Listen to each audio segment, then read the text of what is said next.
Hello, everyone, and welcome into the Storycraft Cafe. I am your host, as always, Hank Garner, and today, super excited to welcome Jim Butcher back to the show.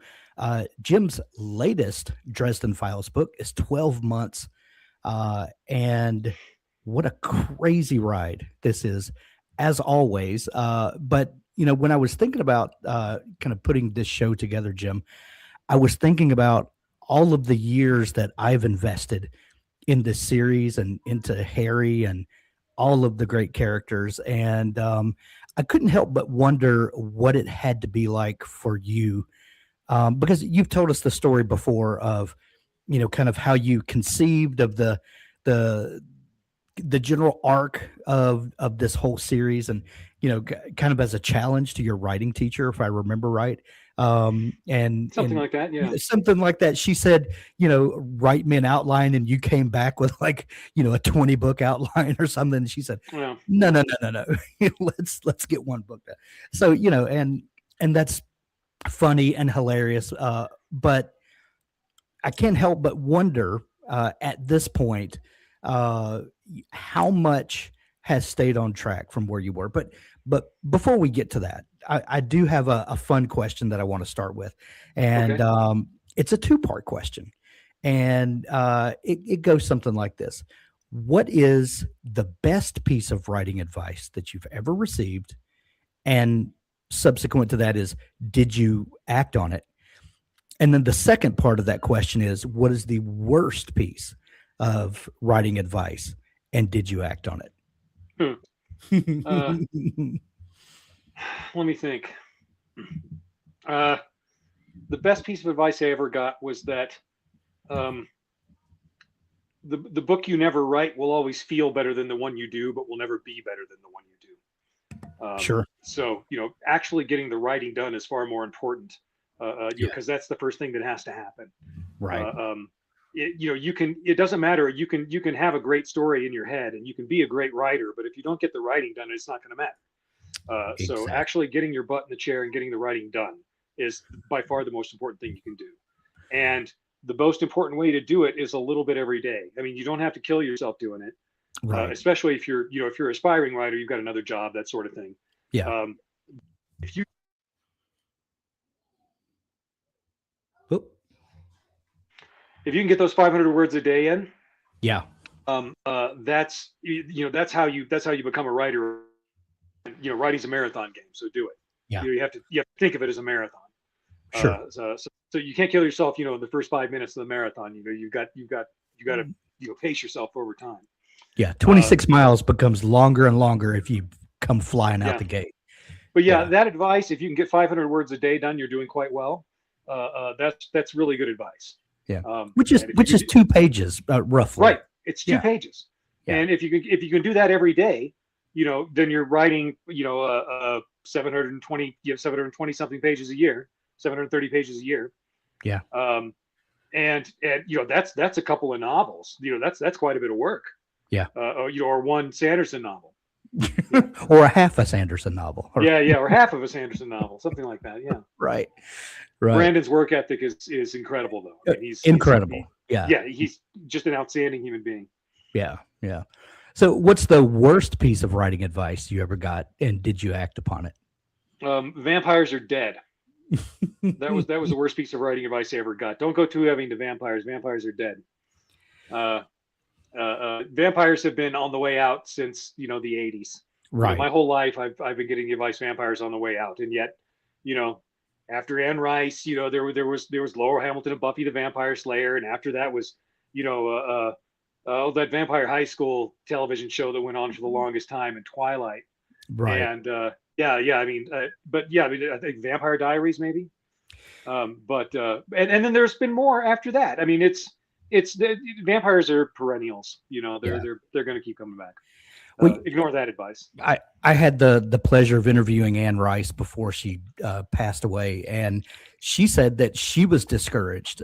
She wrote the Lestat, that original novel, Interview with the Vampire, and but when she went to publish it, she said she was told by everyone that these sorts of stories will never go anywhere, and I think she Uh huh. proved them wrong.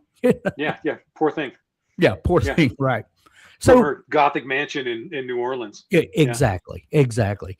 Um, Speaking of that sort of advice, because you have kind of hit on all of these tropes, archetypes, whatever you want to call them, and made them your own. And people will judge the industry, what's hot at the moment, and say this will never sell, like you alluded to with vampires. You know, this will never work. sure. Yet they do. How do you feel about, you know, that some people will tell you don't write to market, but then you have to kind of understand the market to know, so the conventional wisdom goes, so you'll know whether anyone will be there to read your novel. So how Well, do you navigate those waters? You know, that's tumultuous, no matter how you look at it. the okay, here's the way the market works. There's not enough good writing, and as long as you write well, it doesn't matter. It almost doesn't matter what you write. You're going to find an audience for it, and you're going to sell some things. Yeah, There's going to be people to get excited about it, and so on. I mean, if you can write your story well, that's going to happen. yeah, Because there's just not enough of it. So my advice has never been chase the market. It's been pursue your own skills. Um, you know, as you write, keep trying new things, keep expanding what you can do, yeah, finding new ways to write dialogue, finding new ways to describe characters, continuing to go forward with your craft as a writer, because at the end of the day, that's the most important thing that there is yeah, to work on. It doesn't matter what you're writing about. If you write it poorly, nobody's going to care. yeah, I take that back. You might get lucky. People might care. You know, sort of depending on if there's, you know, maybe nothing else in the market for that sort of thing. sure, But generally speaking, yeah, my advice is don't chase the market. Pursue expanding your own skills. Once you're able to do that, you know, once you're able to get to that point where you can convey that story that you want, and most importantly, where you can get people to love the characters you want them to love and hate the characters you want them to hate. You know, once you can do that, there's not enough people who can do that well. And yeah, and once you can do that, you're going to be able to sell your writing. yeah, yeah. You have been writing Harry Dresden for a quarter of a century, if we can put it in those terms, over No, more than 25 that, years yeah. now. Um, 30. It took me 5 to get them sold. wow, wow. How does it feel at this point to have a character that is so beloved by people, and stories that I would imagine when you start getting toward this end of a series where there's an inevitable wrap up eventually coming. Mm. And do you ever are you ever concerned with how people are going to react to the wrap up, how it's going to end? Um, do you think about those things, or is the story what it's always been, and this is how it's going to be told? Um, I'm a little superstitious about deviating from my outline at this point. I have Yeah, here and there. 12 yeah, months was a deviation from that. But yeah, I mean, I think I've kind of got an idea. I mean, I think some things are coming into focus that weren't very clear before, because you know, you're putting together a big story like this, and it yeah. takes you 25 years to do it, and you can't, you know, you can't visualize it all from the beginning. You can visualize the Right, high points, but you know, right. you can't really take everything into account. There's just too much stuff there. Yeah, Um, so as far as my broad outline goes, no, I'm not going to deviate from that. I mean, I've got a good idea. As far as whether the audience is going to like it, I have no idea. I hope yeah, so. I hope they like the ending. Um, you know, by the time I get up to it, I mean, that's going to be the big trilogy at the end, you know. But yeah, meanwhile, they seem to have had a good time on the way, and that's, you know, yeah, especially if you talk to Sanderson, that's kind of the whole point. yeah. You know, Right, you know, it's the journey, not the destination. right. So I've been very blessed. I've had 25 years of going on this journey, telling this story with all these wonderful nerds who come along with me. And really, I mean, it's like all the people that I talked to in the various lines was like, you know what, I could probably, you know, sit down for an afternoon and just have fun with any of these people. You Yeah, know, it's like we could play games or talk about movies, or you know, watch some cool show that we like, or that maybe one of us hasn't seen, and we can show the other and then take joy in the fact that somebody else is getting to see my nerd stuff. You know, right, right. and I think that's been my most fortunate thing, is I've had, you know, I've got an audience who's been very kind to me and very enthusiastic and very happy, you know, for me to get my work done, and I've been very fortunate in that. I've been very blessed in that. Absolutely.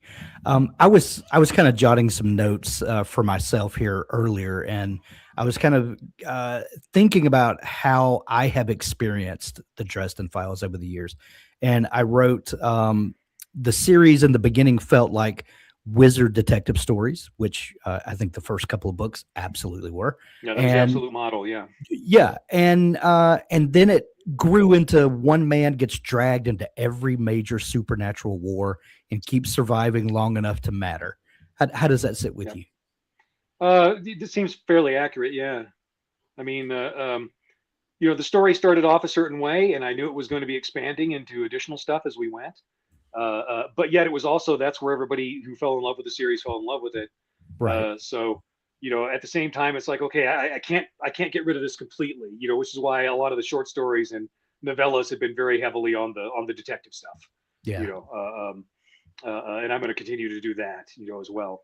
Uh, but we'll still get to have a couple more detective stories before we get to the end. So Yes. Yes. yeah. Um, you have gotten to mine uh, all sorts of mythologies, all sorts of um, uh, you know, ghost stories, etc., from all different, parts of the world and cultures.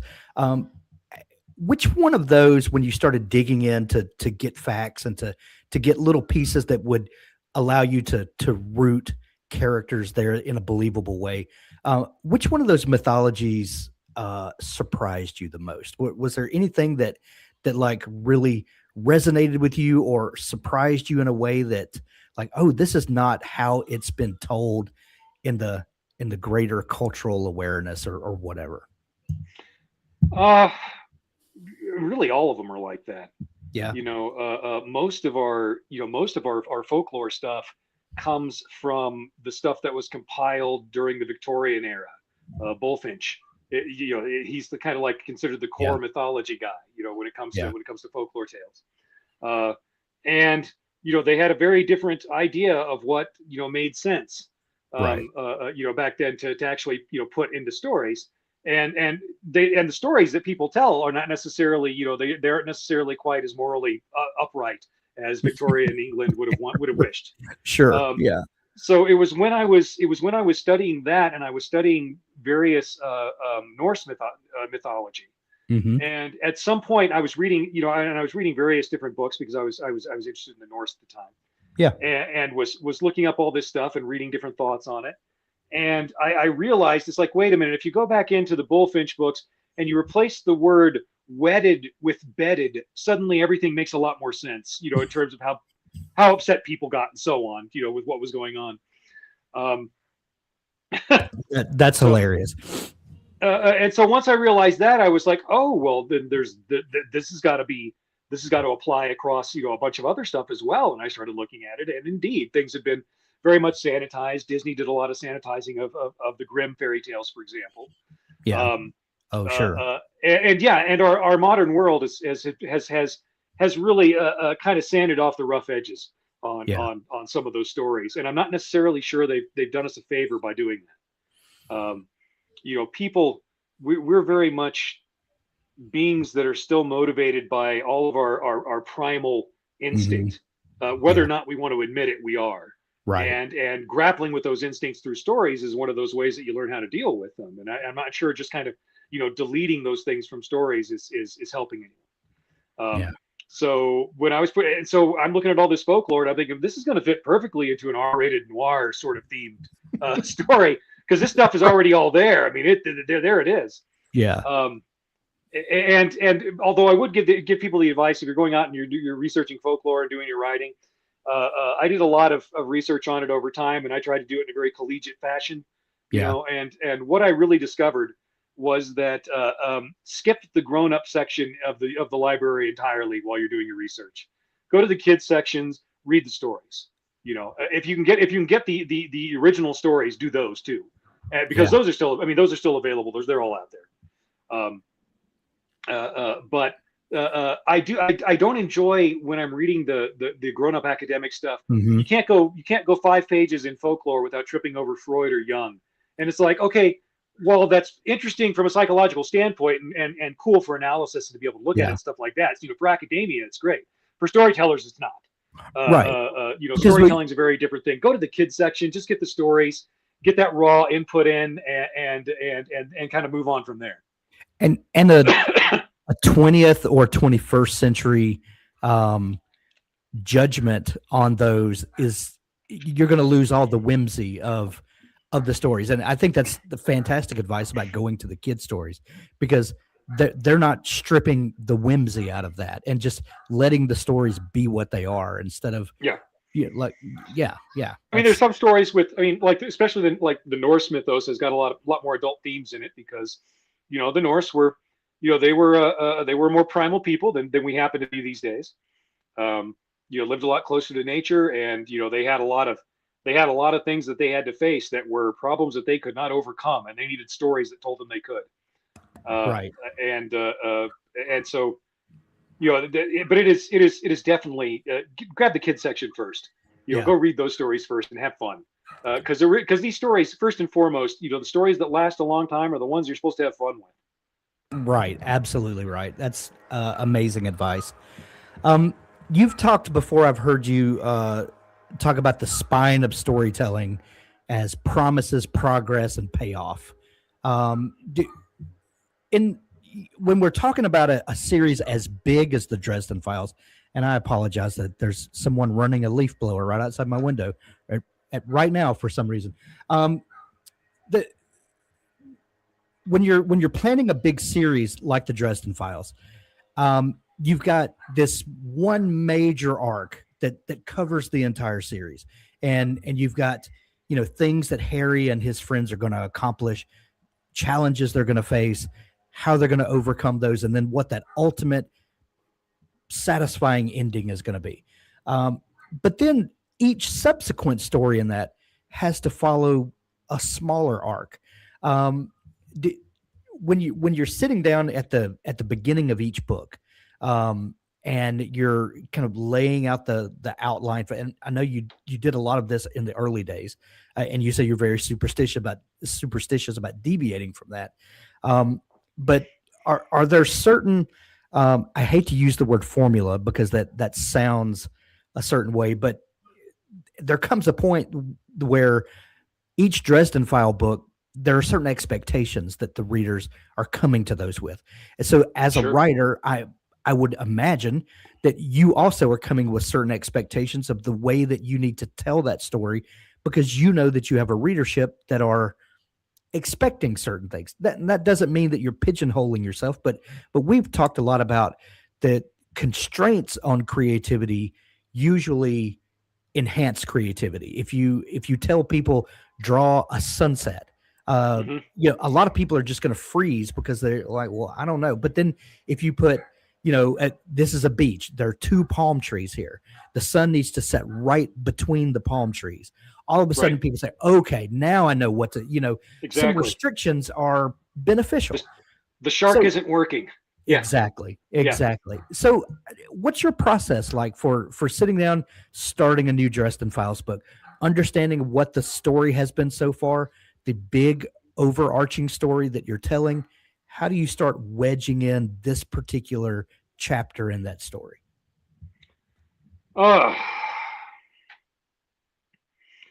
Well, mostly I'm just sticking to my basic craft stuff from the get-go. I'm writing my scenes. I'm making sure that my characters have a goal, that there's opposition to the goal, there's conflict as a result, and as a result of the conflict, things didn't turn out exactly the way they wanted. Now they're going to have to do something else to try and make it work. And that's just your basic scene goal. And then your intermediate scenes between where your characters are pursuing goals, which are the self-reflection scenes, which I learned as sequels. Were called sequels. And then in there, you write the sequel. You write what your characters feeling, then what they're thinking. Then they have to make a decision about what to do, and they think about their options, and then they make a decision, and now they have a new goal, and they go after that. And I still stick to that model. The fundamental model of writing is writing a scene, writing a sequel, writing a scene, writing a sequel until you get to the climax. Right. And that's kind of its own, and that's kind of got its own little algorithm to go with it. Sure.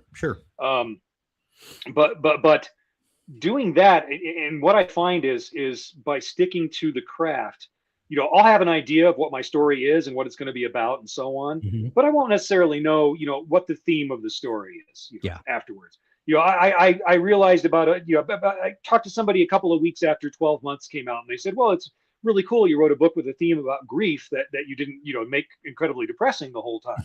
And it's like, and I kind of stopped and I went, oh, it was a story about grief. Okay, I just didn't realize that at the moment Yes. because I Yes. was I was quite busy working on my story and making sure my Right. sequels were lined up and so Yeah. on. And as a result, it was like, yeah, you need to meet audience expectations, but Yeah. what they really expect from you is a good story. And also, audiences are weird because they want their expectations to be met, but they also want to be surprised. you Exactly. know so it's one of those things where it's like you got to do it but in the way they weren't expecting or the way they weren't looking for. Yeah. And that can be and that can be a real challenge. That can be tough to do. Y- Sometimes you have to deliver things sort of straight. Here Right. it comes. Yeah, I mean, you knew this was going to happen. There it is. And oh, I thought it would be a much bigger deal. Well, this particular case it wasn't. But you can't write the story for everyone. Yeah. And so for me, I write the story that I know is going to make me happy, that at the end of the day I'm going to look at and say, I'm glad I wrote that story. I'm proud of it, what it had to say. Yeah. you know Our but friends in the romance writing space, uh, they romance readers and romance writers wear their tropes on their sleeve. yes, they do. They'll tell you, I'm looking for an enemies to lovers, and I want it to have these tropes, and they're very specific about it. They want you to hit all those things, yet they want you to tell it to them in a way that's fresh and unique and Right. makes them cry a little bit, makes them happy, and then they want to go buy another one that And do it meets all again. those same things and do it Yeah. again. Yeah. And Again, that's the first thing little kids say when you get done with the story. When you get done reading them the story, exactly. they say again. Yeah. And grown-ups are no different. We just try to be more cool about it. Right. We try to be more cool about it. That's exactly Yeah. right. Speaking of themes, I was having a conversation with someone the other day, and they said that they think about theme first when they start envisioning a story, and I said I never think about theme, but invariably at the end I look back and I can see a theme that has emerged in the telling. And I You like write how you described that 12 months was kind of like that for you. you Is write that the typically? story to find out what your theme is. Exactly. I mean, you don't set up ahead of time and tell yourself, I'm going to write a story with this theme. You write the story to find out what it is. Right. Uh, uh, and again, again with the Dresden Files, dealing with grief. It's like, oh, okay, yeah, that was a story that that's what that was about. All right, I didn't plan it that way. Yeah. I was writing the next bit of Harry Dresden's adventures, and I knew we're going to have to explore, the impact of all these events that they've had on him, in Yeah. order for this to feel real. But to actually say, oh, I've actually had all these people come up to me on the tour for this books, man. These folks coming up to me, and they would say, hey, this is what I went through, and they would tell me just about horrible stuff, about losing their wife and their child and their mother within 6 months of each other, that Wow. sort of thing, and I mean, like these huge, horrible problems, and not loud problems, not ones Yeah. that everybody looks at and goes, oh, but when you hear about them, you go, oh my God, I would not wish that on my worst enemy. Right. What they had to go Right. through, and then that person comes up to me and says, hey, this said a lot of things that I wish I had been able to say and I wasn't able to, and Mm, thank you for giving me some words to put to some of these feelings, stuff yeah. like that. And it's like, you don't set out and plan for that. You plan to write a good story that's going to connect with people, and that people are gonna read and find intriguing and want to be therein. Yeah. And if you can, if that kind of stuff comes out, then I guess maybe you're just doing the storytelling right. Yeah. Well, kind of on that theme, if you started writing Dresden 30 years ago, you were what, 7, 8 years old when you began. Um, I wrote the first one when I was 20, 26, okay, 26. 25, 25. 20. Okay, 25. Yeah. Uh, so we're about the same age then. But um, there are things that I wrote 15 years ago that I'm like, oh, I wish I could rewrite that now, knowing what I know now because I'm a different person now. Yeah. I can only imagine the different person Jim Butcher is 2026 versus, Yeah, 1996 but or whatever it was. if you weren't the person that wrote that 15 years ago, Yeah. you wouldn't be the person you are now, at the same Yes. time, because Yeah. that's it's a necessary progression. You've got to get Right. in and learn the things. Yeah. So my question is, you envisioned this series, 30 years ago, 25 years ago, whatever it was. And I think you've told me before that you're basically on track with what you originally envisioned. How much room do you give yourself for the changed writer that you are now to speak into that original outline and to let 2026 Jim see things that 1996 Jim couldn't see? Um, 96 Jim was pretty smart about overall things. And he was also bright enough to understand that he was going to be doing something for a long time. So he didn't Mhm. try and design things too heavily when it came to people's personalities and so Yeah. on. The interpersonal relationships, especially in the Dresden Files, are something that has grown as I have. Um, how to put this?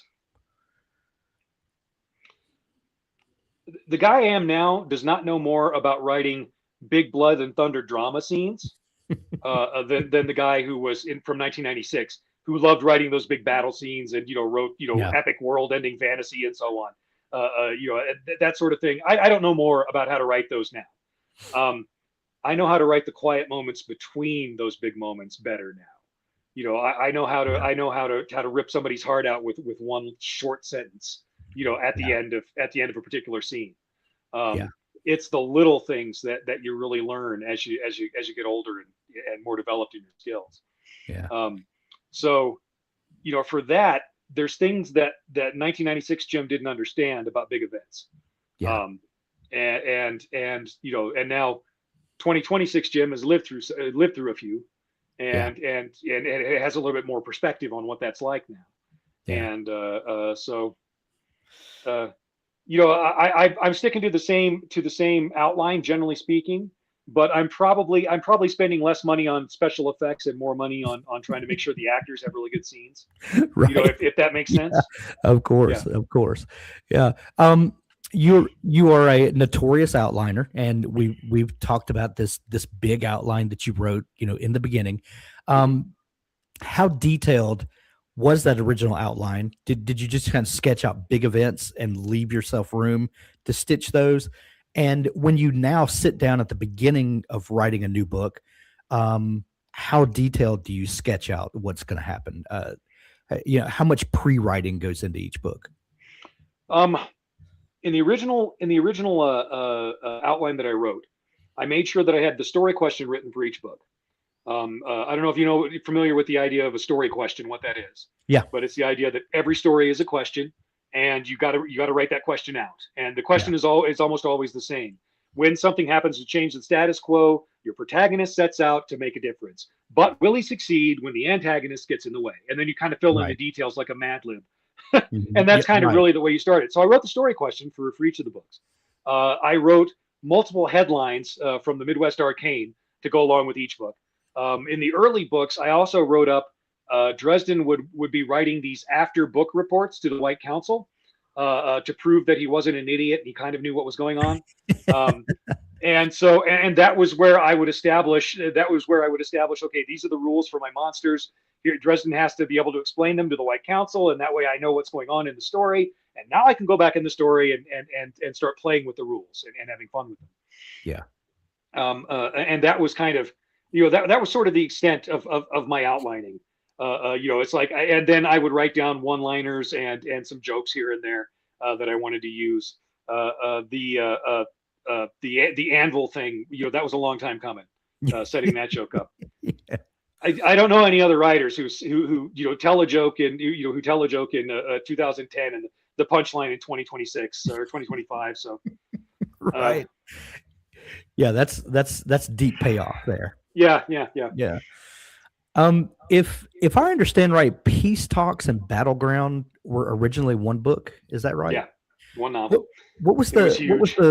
what was the decision point to split that and then how do you go about doing that? Well, my editor came to me and said, maybe we could do this. This is a really big book, and maybe we can do this as 2 books. And I said, I don't really want to do it as 2 books.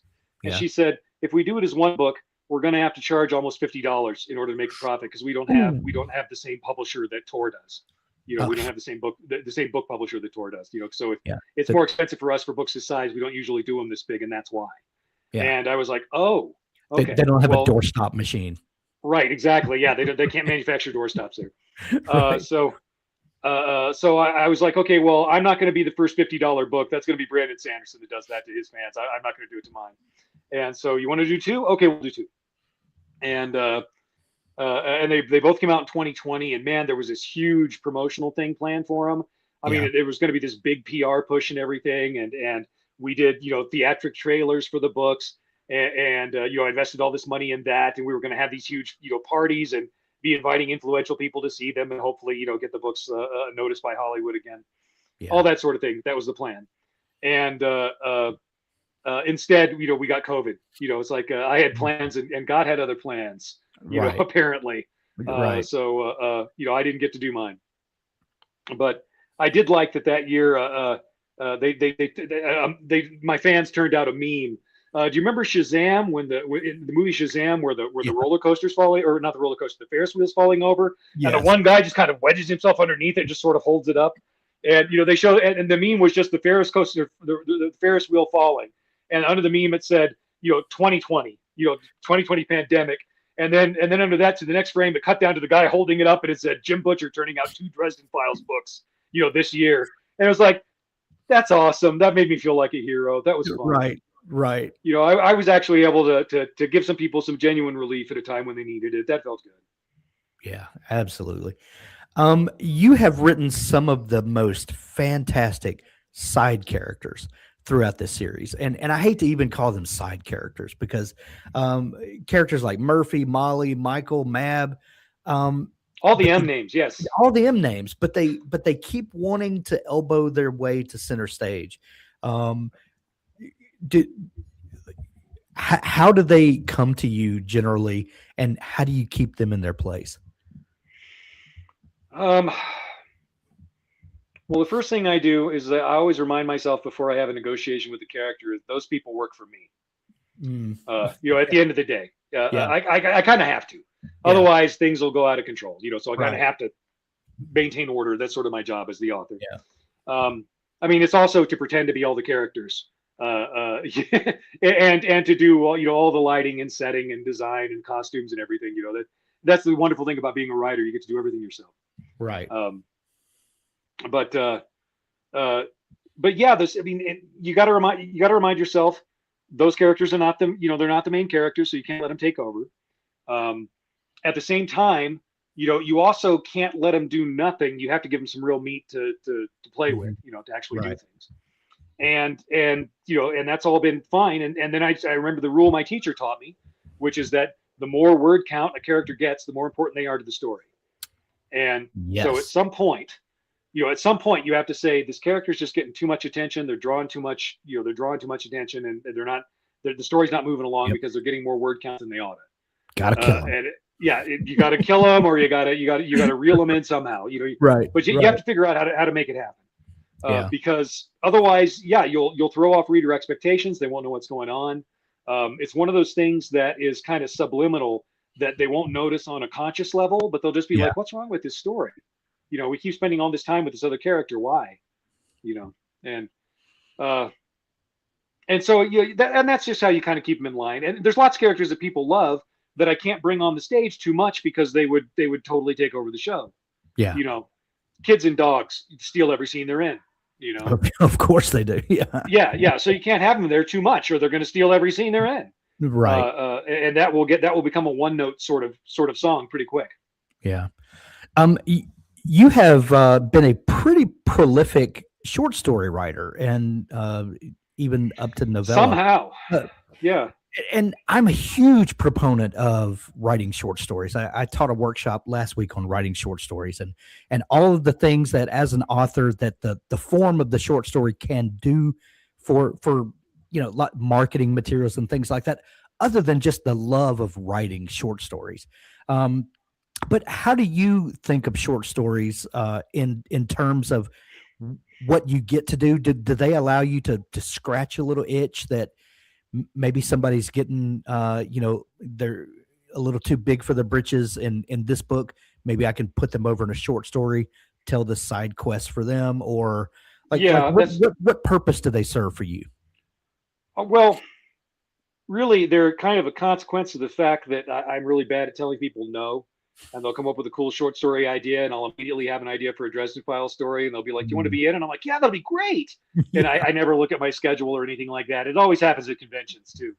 Oh yeah. Um, but the great thing about short stories is, and the reason that aspiring writers should write short stories, Yeah. is that you have to do absolutely everything in a short story that you do in a novel, Yeah. but you got to do it in so much less space. It Right. forces you to focus on your craft. I mean, honestly, it's like trying to have a knife fight in a phone booth. There's just not enough. Um, Right. but in a short story, I mean, they're hard because you have so much less space in which to work. Yeah. Um, and yet you can do one in you can do one in a few days or a week. Yeah. Um, and and get the growth you would have got you're writing a novel. Yeah. So, as far as I'm concerned, is writing stories are stories. Some of them are shorter, some of them are longer, but you have to do the same thing in all of them. Yeah. Some people look at short stories and I think they get it all wrong. They think that writing short stories is practice for the big time or whatever. And Oh, I I like think how you novels put are it. easier than short stories. I think they're way Yes, easier. yes, 100%. Because Yeah. like we talked about earlier, those constraints are Yep. really where the creativity comes from. And, you know, telling yourself you cannot go over 10,000 words. And Yep. if you could get it 7 or 8, that would be even better. Yep. And all of this has to happen. And you need to rip my heart out by the end. You Yep. know, go nuts. that's that's a challenge. But I think it's a challenge that more writers should take on, not because it's practice for writing novels, but it will make your novel writing better. Which Yes. in a strange way. But yeah, Yes. Well, it's not even in a strange way. yeah, It's just focusing on those elements. There's no time to do anything else when you're writing a short story, yeah, and it's very easy to be distracted in a novel. You can write and write and write and write and write a huge novel that's not any good, that's not well crafted. right, But writing that short story forces you to focus on the craft, yeah, yeah, and it is something that will make you stronger as a writer. I hate short stories. I don't like writing them, but they do make me stronger as a writer. yeah. I love having written short stories. Like Yes. I love. Oh, look what I did here. Yeah, Yeah. but sometimes when you're in the thick of it, you're like, God, I hate this. Uh huh. Yeah. Yeah, The thing, the mantra that keeps me going is at least it's short. at You least know. it's short, right? Yeah.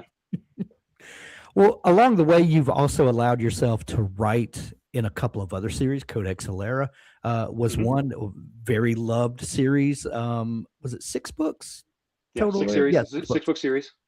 And then Cinder we've Spires will probably be 6 books too. yeah, that was what I was going to say next. Cinder Yeah. Spires, we've gotten 2 books so far, and people seem to really be loving that series. Talking cats. Hello, enough said. But Talking cats. Battling airships. It's a lot of fun. yeah, yeah. So what does that do for you? Does that allow you to shift out of Harry gear, get into somewhere else? Um, because what will happen for me is I'll be working on a project, uh, and then I'll shift over and do something else, and that feels better initially because I'm getting to use a different part of my brain. But Hmm. the other thing that I shifted out of starts coming back. I start kind of untangling some of those problems as I allow myself Right. to think on something else. Does that same thing happen for you?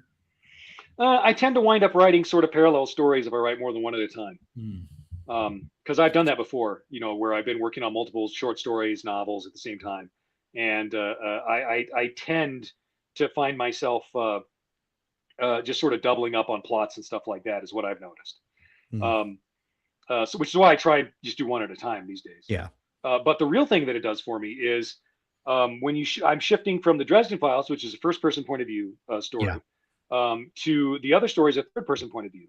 And storytelling, you have many, many, many different options for how to tell a story from the third person point of view when you got multiple viewpoint characters.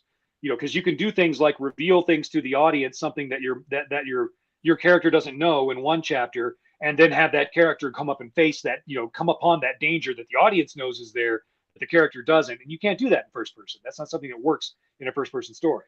That's not something you can set up.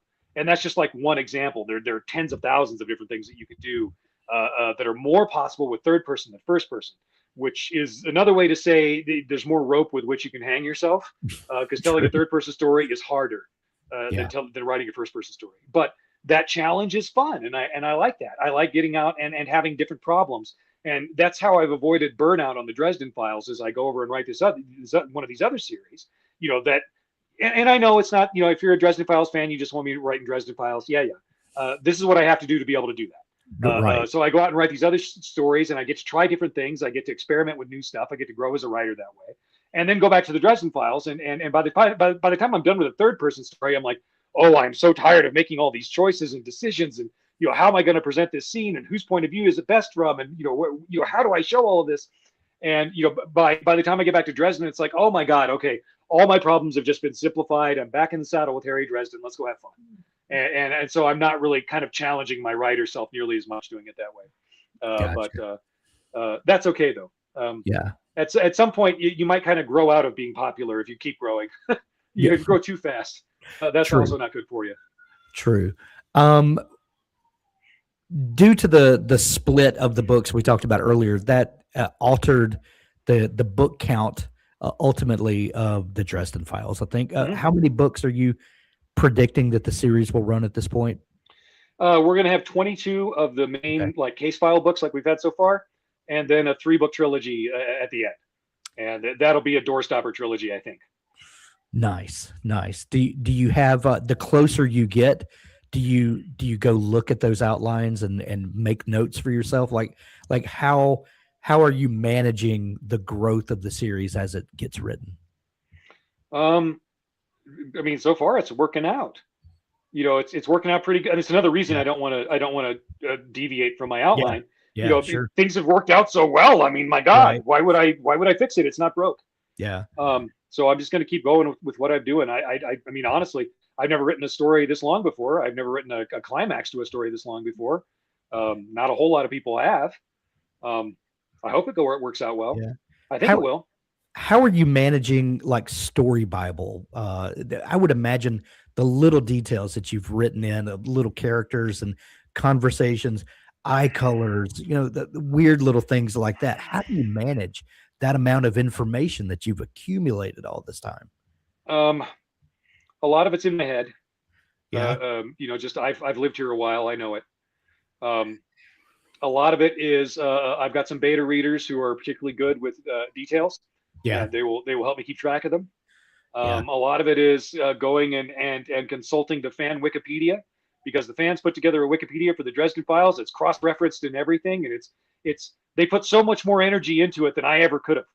Because for me it would have been work, but they were doing it for fun. So they got to have a great time doing it. Right. Well, and every word processor has find and replace. I mean, if you 3 books ago, if you said someone has green eyes and you start writing this one to brown, and then you can search through documents and find it pretty easily. Exactly. And then just find replace. It's not a big deal. Yeah, and I think I've got everything but the first 5 books in my working folder, and I could just run a search of the working folder and find out details.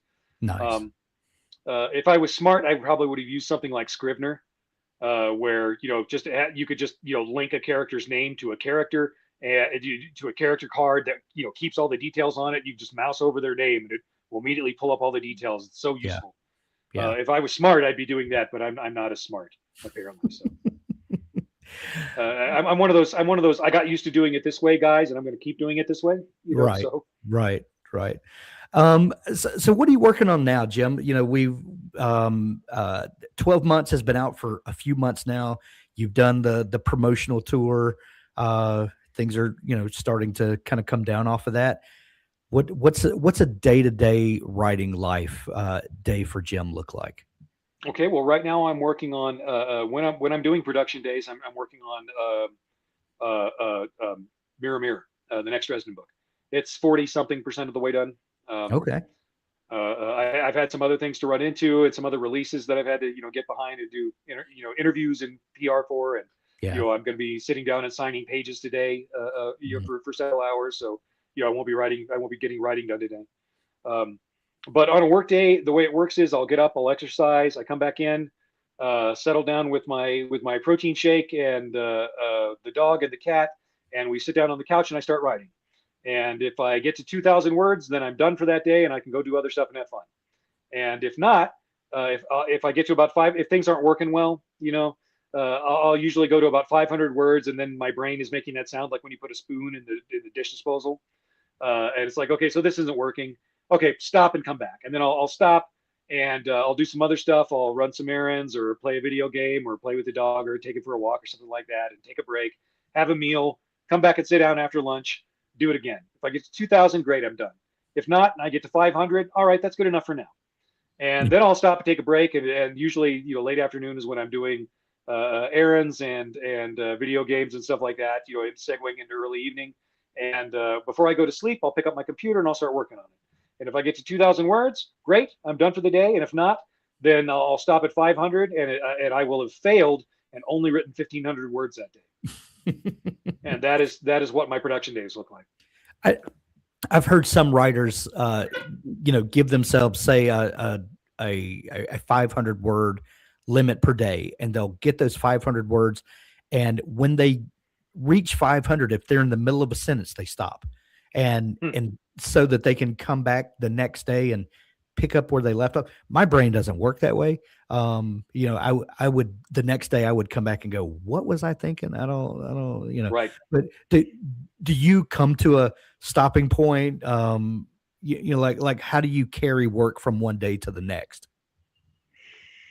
Well, I mean, ideally I'll get a chapter done in a day, and then the next day I'm starting a new chapter, and I've set things up to where, I'll have a vague idea of what I'm going to be doing anyway. And so I'll just get started on that. But yeah, generally speaking, sometimes it's a while before, between work days. Yeah. Occasionally, I'll go on a vacation or have to go to a con or, whatever it is. And so, I'm not getting a production day in. But generally speaking, though, I start with a chapter and I start writing, and hopefully, the further into the book I get, generally speaking, the more likely I am to just write a very smooth chapter. And it's like, there's my 2,000 words and I'm done by 11 in the morning, But if not, then, I'll come back and just, stick with the 500, and try and get, I try and get, my chapters tend to be about 2,000 words, between 2,000 and 2,500, somewhere in there. And I try and do that on production days. And if I can, great. And if I can't, that's okay. And then you forgive yourself, you come back the next day. And as long as you're doing 500 words a day, you're still doing great. Oh yeah. So that's kind of my baseline. It's like, okay, well, I'm still averaging 500 words a day. I'm fine. Yeah. Well, Dresden book 18, 12 months is out now. You've also got a new novella about to drop. Is that right? Yes. Novella is called Outlaw. It'll be out this month. You'll be able to get it from all your standard booksellers. This is a little bit smaller. I'm going with a little bit smaller publisher for the novellas, because they can make me a little bit better deal. And as a result, it's a little bit harder to find, but you should be able to get it, especially if you read ebooks. It'll be no trouble at all. Sure. Otherwise, you'll have to order from Amazon or Kobo or somewhere like that. Gotcha. We'll link up all those in the show notes to make it easy for folks to find. You can just click over and grab it. Cool. Jim, this has been so much fun chatting as usual. Thank you so much for taking time to come hang out with us today.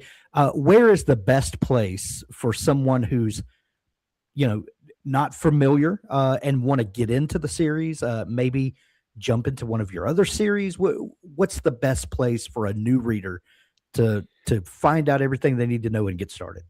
Well, I do try and write my books so that if you're new, you won't be completely lost. But that said, that gets harder and harder as the series goes on. Sure. There's everybody starts. Jokes. I usually say, hey, why don't you check out Deadbeat, which is the 7th book of the series. I wrote it. It was my first hardback book. I wrote it specifically for people who hadn't seen the series before, to jump into it. There's Harry's Dresden sidekick is a character who's a very intelligent character, but he has no idea what's going on in the supernatural world, so he asks questions, and that way it's a little bit easier for new people to come in because they've got a newbie to hang out with, to be the dumb guy for them to ask all the questions. I love that. Yeah, and then if you like that one, then go back to book one and go through the series from there. Love it. Jim, always a pleasure. Thank you so much for taking time to come on the show. Absolutely. Pleasure to talk to you, man.